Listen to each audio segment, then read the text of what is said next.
Hello, my friends, family, esteemed colleagues. I was asked to address subchorionic hematoma.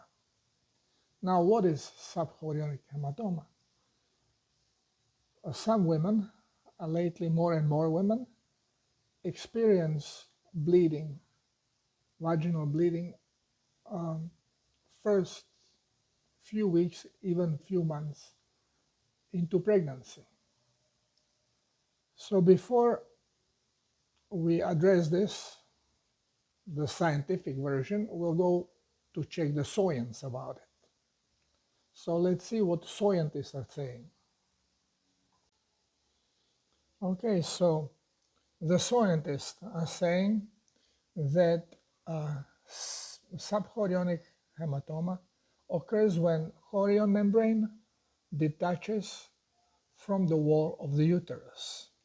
Okay, so here we have it. This is uterus. Now the membrane should be attached like it is attached here. It should be attached everywhere. It should not be peeling off or breaking off. Okay, so you can see what is happening, what the defect is happening. You can have a pocket of blood forming, which is the hematoma, but also this can then go and leave vagina. So leave through vagina. So you may have bleeding. Some women do have bleeding. Some women don't have bleeding, and not every woman has this problem. But more and more women these days have this problem. So what do they say here? Possible causes. Okay. Most common symptom and cause, okay, hematoma, vaginal bleeding, okay, pelvic cramping, discomfort. Many people experience bleeding, hematoma discovered during, especially during pregnancy. Okay, the cramping and bleeding. Now, what are the causes? Well, we know that separation happens, but this is the effect, you know, but what causes these things?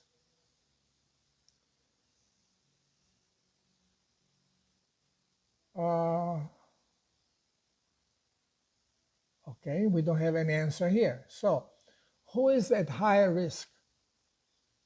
Which women are in higher risk for this to happen? If they have uterine irregularities, a history of uterine infections, uterine trauma, history of miscarriage, pregnancy, high blood pressure, okay, complications, well, miscarriage, this treatment, how to treat. Okay, many subchorionic hematoma will heal on their own over time. Okay, woman has to be careful, lay down in bed, not move too much, this is what women are always instructed to do. In meantime, women in the nature, you know, in the tribes, they can do their work, they can even run and no problem. Okay, so some possible treatments, well, reduction in activity, of course, complete bed rest, don't move for 9 months, very good. Avoiding sex. Okay, so this is really nothing that is going to lead to a healing or avoiding this problem. Okay, let's see. Yeah, this is considered high-risk pregnancy.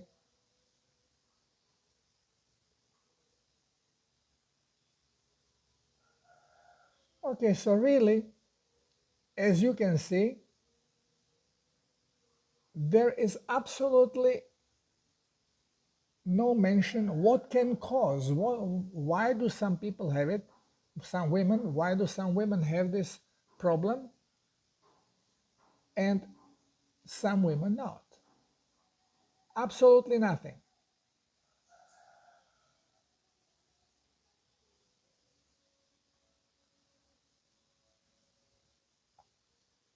I'm looking, looking, looking, nothing, nothing.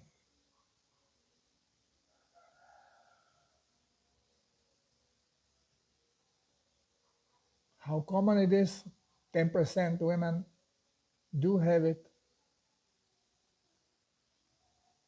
Okay, so since science does not give us any explanation, let's discuss the science of this thing.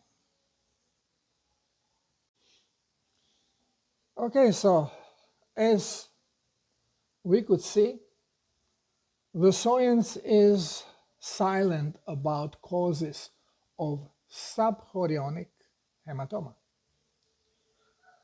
Why? Because they have no clue why it occurs in some women and in more and more women.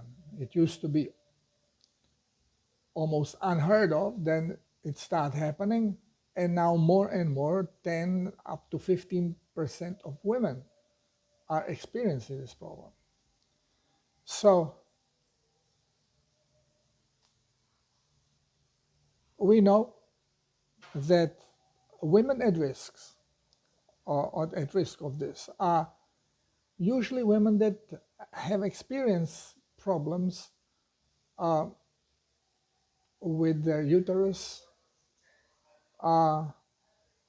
being it chronic problem, usually it is, having discharge, having pain, experiencing pain, usually painful menstruations, or having injury.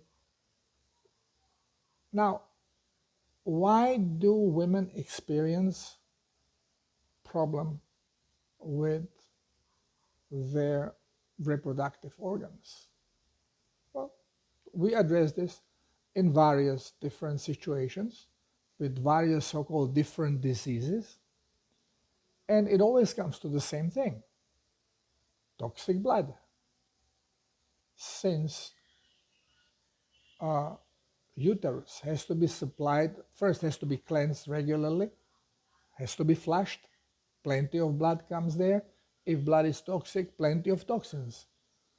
And body always tries to separate these toxins, causing cysts or growths where they accumulate these toxins, so cleaner blood can proceed into the organ. Now, when we have already pregnant woman,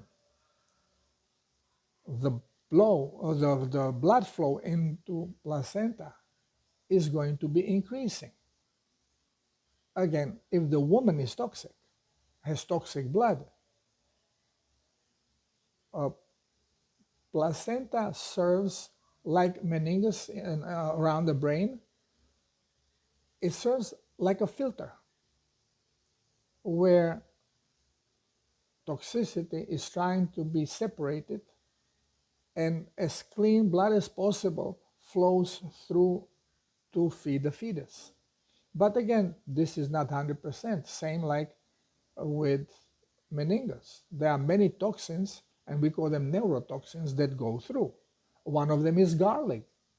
Another one is ginger. Even onion. Okay? They will send the toxins through. But there are many more. Not only plant-based, but also a lot of medication. So the more woman is medicated. Now, if she already had the problems with painful menstruation, with staining, or with exudate coming out, what we call it fungal infections, then of course this is all consequence of toxic blood, and then treatments which are suppressors, toxic stuff, which makes things worse. And now when already toxic mother, is feeding the fetus. Well, the fetus is becoming poisoned. But not to get as poisoned as the mother, placenta is separating things. And the toxic buildup continues. So more toxic is the blood, the more problems you are going to have in all the tissues of placenta, in uterus. And the chorionic membrane may start peeling off, separating, because the cells are becoming more and more toxic. They become more and more dehydrated because they are trying to protect from toxicity. So they tighten up membranes. They don't absorb it, but also they cannot cleanse, which dries the tissue up. Now, what happens as the tissue dries up? It loses elasticity. It loses tension, actually. So it may overextend, but has no tension to hold things together, and easily breaks. So as the toxicity is getting worse, liquid is coming, separating, toxic liquid is trying to be kept away, you have a buildup. And it could cause a cyst or delamination, because same like brittle muscles, dehydrated muscles, easily cause hernias. This is just another thing happening in a different organ by the same cause. And the severity of toxicity. And then movement. If you already have a brittle tissue, now more you move, the more pull is going to be, and is probably it is kind of more logical that the more you move, the more possibility is there for tear to appear. And when you have tear, you break also blood vessels. You have a bleedings, causing hematoma. And then since there is a connection with opening, vaginal opening, then you have the bleeding, the blood going out. The blood going out, it's not a problem. The problem is the tear, the problem is the separation. And of course, then a woman has to keep still because her tissue is brittle. Woman that is less toxic, we cannot say clean, because there is no such a thing as now human being clean because of the deliberate poisoning we are exposed to. But the cleaner the woman, the less dehydration will be there, less toxicity, less dehydration, more tension of a tissue, and the woman will not have these problems, can work normally, can even jog, no problem. The problem occurs only because of toxicity and dehydration on cellular level. Caused from the toxicity, we are talking toxic blood. These toxins, very often not strong toxins, but accumulation of it, oversaturation, which happens in organs that process more blood. And when you have a fetus growing, plenty blood has to be supplied to feed and cleanse the fetus and maintain the whole mechanism running correctly. So how can we avoid, how can we prevent this from happening? I always say, why don't you do the protocol? If you think you want to get pregnant, do the protocol, cleanse, self-healers protocol. Start eating correctly, hydrate with intent of cleansing. So it's not just hydrating on a normal level to keep your body, your blood relatively hydrated, but you actually want to hydrate with intent of cleansing, which means you have to supply something into the blood that will force the body to eliminate. So you can either poison it or put surplus of something that the body will have to separate. So we are not going to use poisons, we use surplus minerals, salt.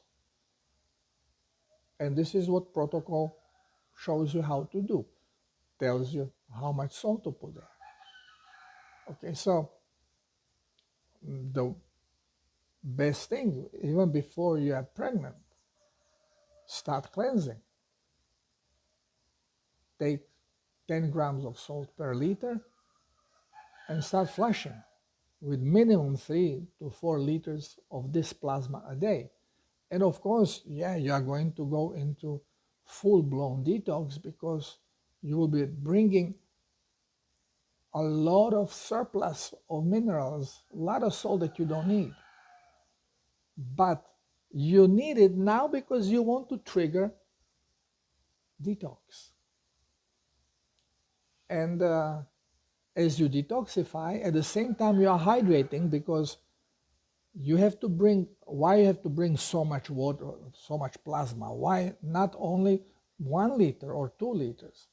Because you want to force the body to eliminate. When body eliminates, it loses plasma. So it may dehydrate.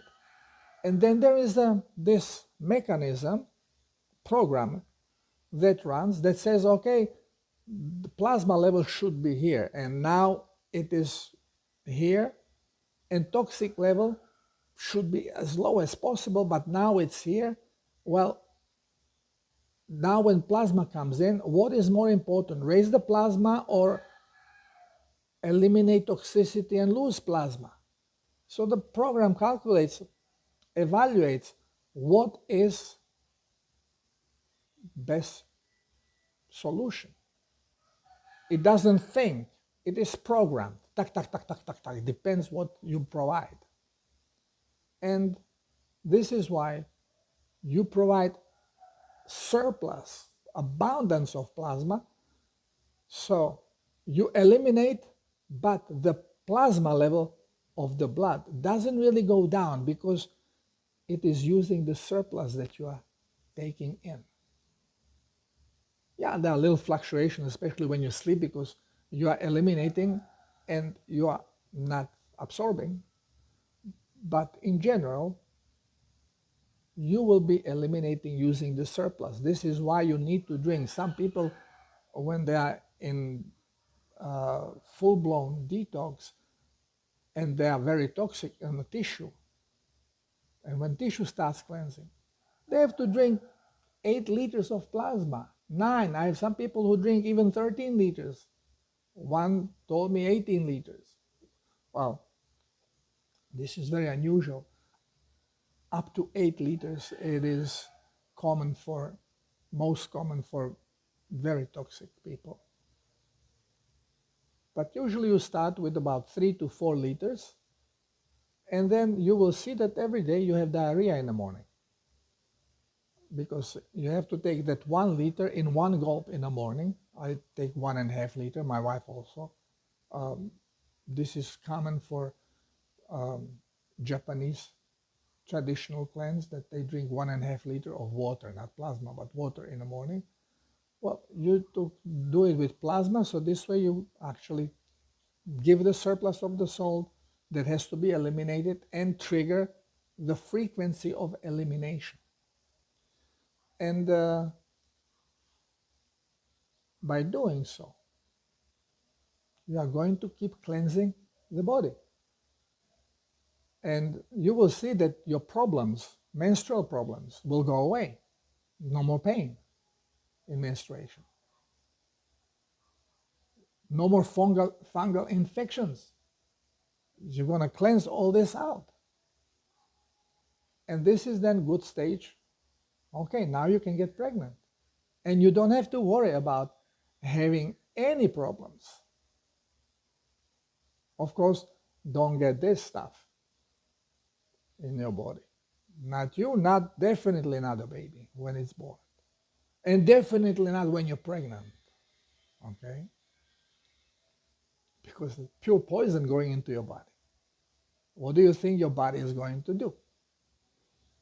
So, again, switching from science into science, everything becomes very transparent, very simple to understand.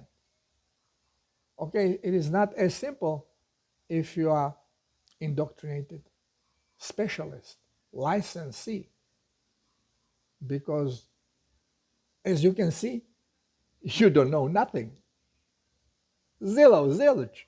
You have no understanding what is happening. Why some women do have this subchorionic problem, hematoma, separation.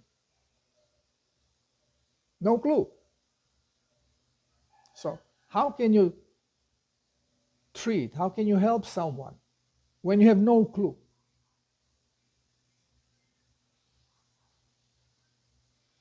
Back to school, but the real one, the correct one, not the Kabbalist run school. Now, if you are already pregnant and have this problem, you still can go into cleanse, but slower. Use less salt. Use 1 teaspoon per liter, like 6 grams, 5 grams of salt per liter of water. And start hydrating and cleansing. Yes, your blood is going to be sometimes more toxic, sometimes less toxic. It all depends. It's important to drink plenty of plasma, but not with too much salt. Okay, so you don't go to 10 grams or more. You keep it 5 grams or less. But drink plenty of this plasma, so this way you urinate a lot. And don't get constipated.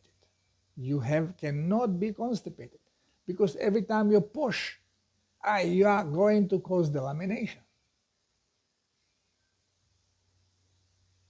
Having loose stool is the best thing you can do. And correct diet. Stop poisoning yourself. Don't eat nothing with the garlic. Forget about all the spices. Even turmeric. Nothing of this stuff. You can eat vegetables because you don't want to do the detox too strong. You want the cells to be kind of little bit closed. So this way there is not too much absorption, and you can have loose stool. So you can have your salads. Cucumbers are good. You can have cucumber salad or tomatoes, tomato salad, tomato cheese. So have some vegetables. So this way, but you know, as a salad, raw. I advise not to cook vegetables. Don't take starches. But salads in this case, to slow down the cleansing, slow down the absorption, and you will not go into full-blown detox that is going to poison your blood more. As long as there are some toxins coming in on low level, your cellular membranes are not going to be opening. The cells are staying kind of prepared, closed, moderately, and not a big cleansing is going to be happening. But sufficient for you to feel better. And this problem, if it occurred already, well, you cannot patch it back. But at least it is not going to continue, and bleeding may stop, because the membrane can reattach. Not everywhere, but in some places. Definitely you will feel better. But the thing is prevention. Now when you understand that toxic blood creates all the problems in our health on every level. So pregnancy is a tough stuff. And if you want to have baby, prepare your body for it. Once when problem occur, it's way more difficult now to deal with it than prevention. Prevention is the simplest thing to do. Change your diet, correct your diet, and hydrate with plasma.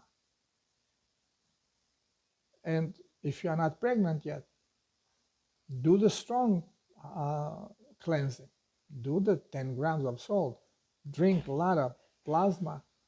Go through the symptoms of detox. And once when you start feeling good, well, this is it. You know, take at least 4 to 6 months before getting pregnant. Do the cleanse. Tremendous difference it will be during the pregnancy. Tremendous. I hope that this answers the question and shines a light on this problem and shines a light on the brainwashing of medical doctors. When we finish medical school, we think we know everything, and actually, not only that we don't know nothing, whatever we know is a contrary to the truth. Yes, we know details. We know how car is put together, but we have no clue how it really functions because the stories are being reversed. We know that there is a Krebs cycle or citric acid cycle that in mitochondria creates energy and makes conversions also fat to glucose, glucose to fat, protein to fat. But we are being told, yeah, this is why we need to eat carbohydrates. This is why we need to eat sugar. So, same like with religious books. They'll give you few great things, truth, and then they'll give you stories around it that invert everything to present it to you completely different way. You get misguided. All doctors have been misguided unless they snapped out of it and started to do their research separately. They have no clue. They're like programmed robots with the wrong programs and just stamp. All they know is wax, medicate, wax, medicate, wax, medicate.